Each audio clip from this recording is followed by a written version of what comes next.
A force to reckon with in the middle distance races in the disciplines, adding the country's medal tallies in different global athletic competitions. Rongai Athletic Club coach Bernard Ouma is the man behind Kenya's success. With his sports science knowledge, the track and field tactician has successfully produced global athletic stars, notably 2071 World 1,500-meter champion Elijah Manangoi, World Under-20 1,500-meter champion George Manangoi, 2019 World Champion and Diamond League 1,500-meter Timothy Cheriot, and Africa 1,500-meter champion Winnie Chebet, just to name but a few. Our reporter Peter Maura had a sit-down with the tactician and prepared this piece. When you think about athletic excellence, probably the South Reef, Eldoret, Kaptagat are just some of the few camps that will ring at the back of your mind. But approximately 20.4 kilometers from the Nairobi CBD lies a region that has been able to produce athletic powerhouse, athletes who have been able to reign supreme and win gold medals for Kenya in the middle-less distances. I'm joined by Coach Bernard Ouma, who has been tasked, or rather, who has been able to train some of these excellent athletes who have been able to reign supreme in the world and scoop medals, more notably being Elijah Manangoi and Timothy Cheriot in the 1,500-meter race. Coach Bernard Ouma, first of all, karibu sana. Sijui nikukaribisha ama unikaribisha. Nitakukaribisha kwa leo, but utanikaribisha kwa interview. Karibuni sana Rak. First of all, Coach, let's talk about the Rongai Athletic Club. I know most of the time we talk about South Rift, the likes of Kaptagat camp, different camps from the Rift Valley region. But now we're having a camp just around the city center, being able to produce excellent athletes. Let's talk about the idea and for how many years so far for Rongai Athletic Club. Peter, Rak is my baby. Yeah. I hold a lot of regard for Rak because this is an institution that is changing lives and making nurturing and the betterment of the talents for the less fortunate. If you look at our logo, you see tapping and nurturing talent from the less fortunate. Yeah. That is still the motto, and everything we're doing is geared towards that. So the idea of Rongai came 2007 in December. I was an athlete running plus a lot of indoor games. I used to play some of the games like martial arts and the rest. Yeah. A gold medalist, actually. Oh yeah, many medals. Yeah. If you walk into this room, you see many medals and belts. Yeah. And then trained a little bit to the national level. Yeah. Locally, it was not the top. But what is the need if you can make people to run on your behalf? Okay. So you don't need to run. So you're somebody running on your behalf. Just a joke. So Rongai came up in 2007, December. We had a group of guys who were training together. So I was out on injury, and then we decided, oh, Ben, why don't you help us? Now you've been out for close to a year. And then I told them, let's see December. So we went for cross country, which I think it was in showground? Yeah. Jamhuri, not showground, race course. Yeah, okay. So we had a meeting in Rongai Center around 3:30 in the evening. I can remember we were having some tea, some of our cheap standing points, the dingy areas where the boys meet and chatting. And that's where Rongai was born. And I came up with a plan. Initially it was tough because getting resources to start this was a bit of a challenge. But I did all this from my own pocket. Okay. And that was December 2007. 2007. And yes. Now it's 2019. Now it's 2019 December. Gold medals from your team. Yes. And still chunking a lot of talents. Yeah, I didn't know it will reach where we are. Yeah. And we thank God for that, because at the moment we are internationally on the middle distance, most of the 1,500 meters, we have 6 medals, 4 of them being gold and 2 silver. This is the World Under 18, World Under 20, London 2017 was 1 and 2, and 2015 as well. Beijing was 2. We got silver through Manangoi, and Doha Timothy was able to defend on behalf of his training mate. He defended the medal, so the medal is still at track. So I don't look at Timothy Cheriot, I don't look at Elijah Manengoi, but I look at RAC as a family. So we are one neat family. Yeah. Let's talk about the location, Rongai. I know most of the time we talk about the Rift Valley being responsible for most of our athletic talents, but this one is a standard one. I don't think we have as many camps, or rather we have camps around the city centers that are doing well, more so in athletic. Maybe with your knowledge in terms of sports and science, maybe what's the idea behind this particular location? You know, there's a phenomenon that of an altitude. You always look for altitude, high altitude, or are you training altitude? But altitude is just a factor, just one factor constituting performance. Yeah. Rongai is between 17 and 18 meters above sea level, which is very ideal for most of middle distance. Okay. So it depends on, if you look at, they call it the hypoxic exposure, how low you're living and how are you training. You see, we live here. And if you look at the atmosphere, it's beautiful. The level of pollution, if you compare to any other area, is close to zero because we are near the national park. Secondly, if you look at the population in terms of majority of athletes here, we're very few.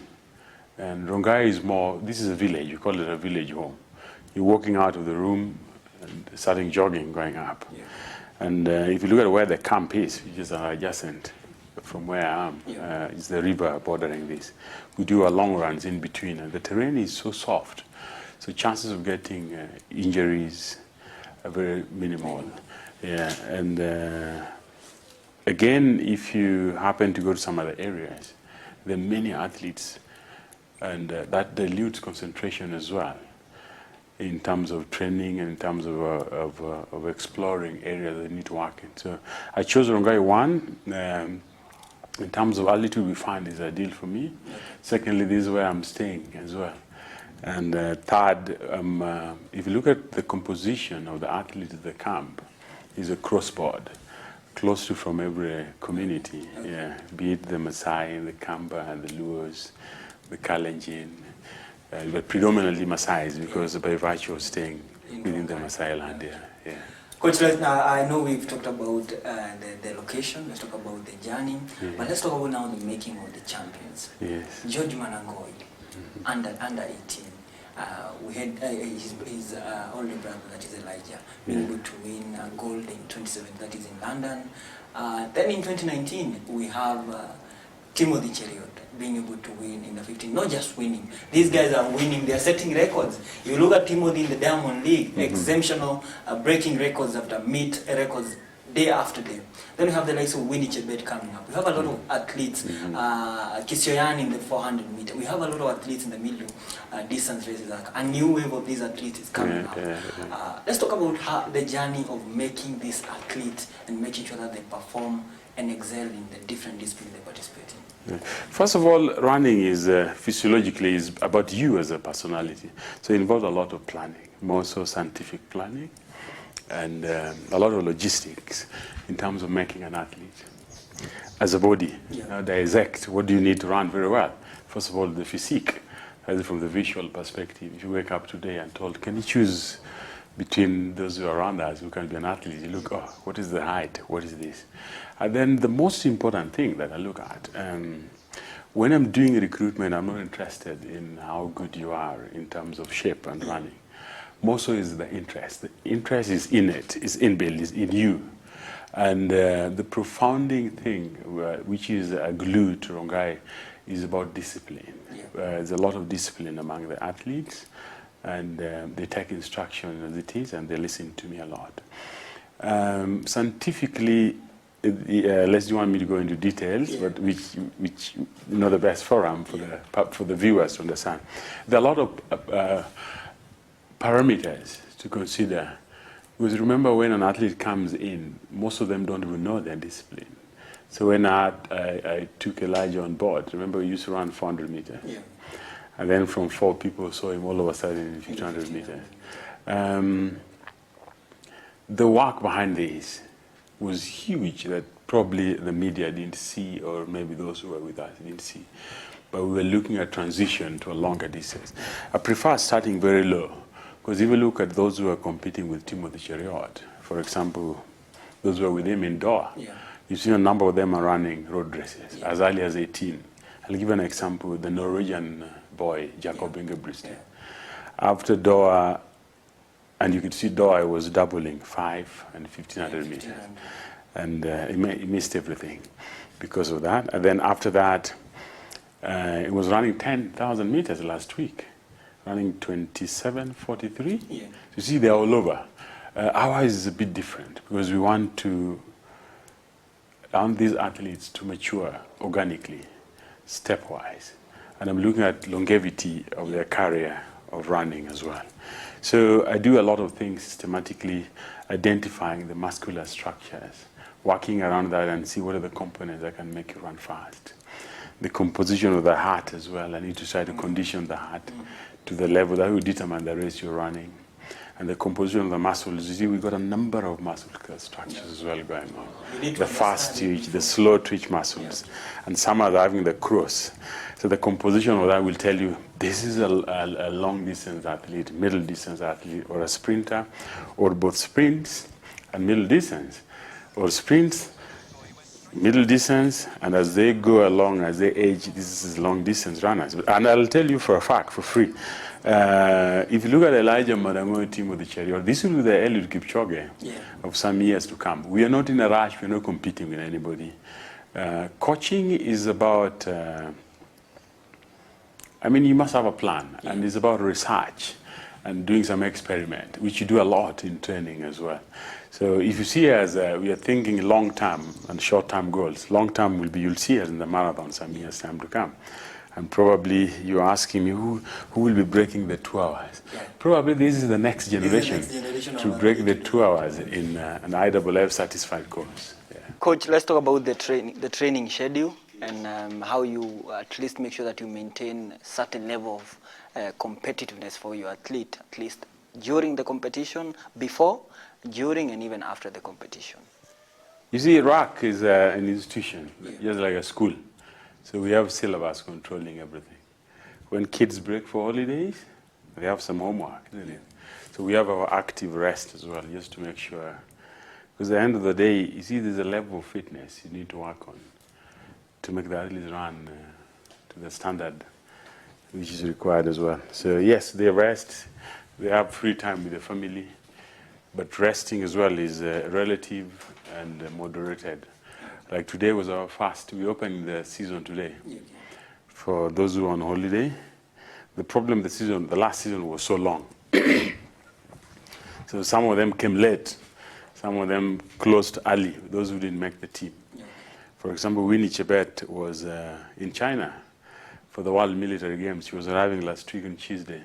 She left over the weekend home, so she's just starting the off-season. Now she'll be back a little bit later. Timothy Cheruiyot was leaving, we were finishing Doha less than a month ago. So he's having a little bit of extension. So at the moment, yes, we've opened the season, but we are very flexible in terms of who is coming when. We don't have a full hours, but there's a sequence, the way they're arriving back, and we are on with our training. Initially, the idea was to help the less fortunate, talented youngsters. Initially, that is still the idea. That's still the idea. Yeah, because I don't do this for money. No. I don't charge. Actually, that's where my question was headed. That what do you stand to gain after being able to train some of these world-class athletes? Or maybe if I'm an athlete and I think I'm talented, what do I need to do to make sure that I'm part of the Rongai Athletic Club? Peter, basically, the thought of helping somebody, that positive thought clicking, knocking on your brain that I want to help this person is a huge achievement. Now, making them to run the way they're running is the best satisfaction. Somebody will look behind and say, wow, I thought it couldn't work. And you know, service to humanity is service to God. This is my 10%. This is my tithe, yeah. I'm not doing the Pandambegu, yeah. No. This is your 10%. This is my 10% to God. I need to look for my 10%. Yeah, for sure, you should as a person. I mean, I was watching some television yesterday that, oh, if you borrow money to somebody who will be able to refund you tomorrow, you're not doing good to God. You should borrow money to somebody who is not able to refund you back. And I was laughing at that. Yeah. So this is how I work, because I pick, one, I don't do scouting. So everybody at track is brought in by a parent. Okay. And the process of allowing you to join us can be really discouraging. Why do we do this? First, you have a background check. Because here I mentioned to you at the beginning of this interview that discipline is paramount at track. So who's going to help me do the background check? I need a referee, and the referee, in most cases, since majority are juniors, this is the parent, the guardian, and the brother. So if you come to RAC, majority of athletes are brought in by Manangoi. Majority of athletes are brought in by Timothy Chariot. Why? I don't go around picking anybody, because they come with baggage. And again, picking elites, yes, I'm not saying I can't work with elites, but see, I've got my own system of work. So anybody coming in has to conform with the system, our system of work. Yeah. It's a very interesting area. If you want to be a coach, you can try. Interesting. Yeah. I should go first to school and get a little knowledge on sports and science, because most of the time when I get a chance to interact with coaches who have knowledge in sports and science, I think they have a lot of insights, and most of the insights are based on what they have studied. Not just something they wake up and decide that you're going to train 5 times. They have to study, to do a research on why you should train 5 days. Oh yeah. And at the moment I'm doing an additional degree in psychology in the UK, just to serve these people. It's about human resource. It's better understanding of the human, why you think the way you're thinking, connecting how your brain works as well. I mean, just to see how best you can help a human being in terms of leaving a legacy behind. I mean, if you leave KUTV, you'll ask yourself, what did you do? Did you go there to draw salary? That is not my priority. That's not the primary thing that I do here. At RAC, yes, money we believe is a necessity in terms of day-to-day running of what we need as human beings. But it should not be the primary thing in everything you do. Money will just come automatically. Should be probably an award after you have achieved something, but not something that you solemnly put your target on. No, I could be doing my line of trade. I could not be doing coaching. These are things I picked up in life. Completely took a serious detour in terms of career to come and help these guys. You mentioned about the Diamond League. The 2020 league would be so different, 15 legs. I think China is supposed to host 2. Then there's a lot of changes in terms of the short distance races are being more embraced. They are saying that they want to have more entertainment, something that is quick, something that can also be able to bring on board money. But again, there's a new league that I think by 2020 is supposed to be implemented, where now athletes who don't participate in some of these short races will get a chance.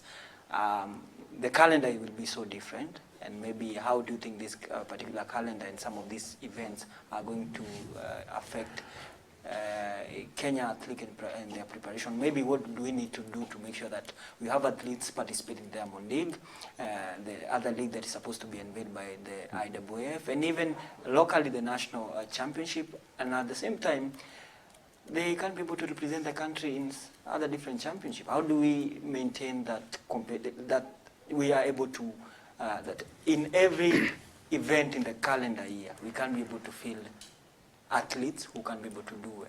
You see, and this again, the demand and supply, we oversupply. The calendar for IWF, the Diamond Leagues are out, but they are out partially. The dates are there, but no actual event. They're still struggling to which event to put where. Probably because they're coming with new rules, and maybe they best know why these new rules are coming in. I hope they will be entertaining enough. But some of these rules are not cast in stone. Probably they're trying, and then they will see. Because the first Diamond League is on the 17th in April, 1 month earlier. This will be Doha. Then ending in Zurich. Instead of having, we normally have 2 finals, which falls in Zurich and Brussels. This year was the same. The next year will be in Zurich, 2 finals. They're talking of the set TV time, and how to spice up the viewership as well in terms of audience. They're looking at entertainment. But I want to tell you one thing. Don't quote me wrong. Yeah. You see, East Africa are predominantly the best in middle distance running. And who are the sponsors of competitions? The Caucasians. Yes. This is in Europe, Yeah. America, and other places as well. So, yes, they have their guys as well running. In Norway having their own as well. If you go to US, having their own as well. So they will want to, however much they want to support the sport, but they want to support their own, one of their own events as well. So they're not very keen at the long distance run. Yeah, most of the middle distance. The big races they're supporting, for example, marathon, that's on the road. So it is a high time Africa as a continent. If companies, if products, they can come up with a product to support track and field diamond league races as well, field events here and there. We need to have also African sponsors. Yes, if they have some sponsors, this is from the business perspective as well. Because why should I sponsor you all along and have my kid here who is running? When you come, you collect all the prize money, all the rewards, and go away with them. I will think to at least to come up with a plan to suit my kid as well. Okay. So this is in terms of business angle. Yeah, you need to look at it. If we start thinking openly, and Africa as well, don't just look at Europe supporting us. We have a very big company. Give me one. Apart from Safaricom, who used to, but now they're having a monopoly. Now they would choose, oh, can I sponsor you? I'll give you T-shirts. So if you give me T-shirts and me the 100,000 shillings, you're getting everything, all the viewership. But big companies. Remember, we used to have Kenya breweries. We used to have some floodlight runnings where a company is supporting. Probably we are not doing proper marketing to bring in sponsorship. But if we do package ourselves very well, I think there are a lot of sponsorship. Africa is rich. More creative ways. More creative ways of attracting sponsorship as well. Coach, before I let you go, I think last is a stakeholder. I would like you to comment about them. First of all, are you happy with the current state of Kenyan athletic? Yes and no. Yes, in the sense that I work hand in hand with athletes as part of their handlers. We have a lot of talent that needs to be nurtured. We are supporting them. No, in the sense that we have some isolated cases of malpractice, cheating, which is touching on doping. And as a layman outside, maybe on the viewers as well, there's a very thin line between doping and not doping. Some of these medicaments are available off the counter in the chemist. As little as Copta, the painkillers, or when you need something for your sore throat. The most abused one is the EPO, which is more for arthritis injection as well. Our body produces EPO, the natural EPO, but some of them are buying them, the artificial EPO. You raise the level. You raise the level. These are isolated cases. If you look at Russia, if you look at German, the former German state, where doping was institutionalized, it was a system which is supported by the government.